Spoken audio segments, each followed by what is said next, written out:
আজ ছিল বুধবার, ম্যামের ক্লাস। প্রতি শনি আর বুধবারই ম্যামের ক্লাস থাকে। ইচ্ছা হলো আজকে এই ছোট্ট ভিডিওটা তোমাদের সাথে শেয়ার করার, কিভাবে আমি যাই। আমি ছিলাম পলতাঘাটে লঞ্চের অপেক্ষায়।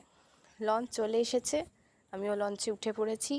গঙ্গার হাওয়া, এই গরমের মধ্যে গঙ্গার হাওয়া খেতে খেতে চললাম ম্যামের বাড়ির উদ্দেশ্যে। লঞ্চ থেকে নেমে গেছিলাম, সেই ছোট্ট ভিডিওটা তোমাদের সাথে শেয়ার করা হয়নি।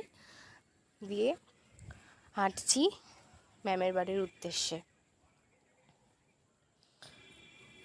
চেষ্টা করব ম্যামের বাড়িতে পৌঁছানোর সময় কিছু ম্যামের ঘরটা আর কি শেয়ার করার, কেমন আর কি সেরকমই। রাস্তায় যেতে যেতে পেয়ে গেছিলাম ওদেরকে। যাই হোক, ম্যামের বাড়িতে চলে এসেছি, দেখে নাও অল্প একটু ভিডিও। যাই হোক, ক্লাস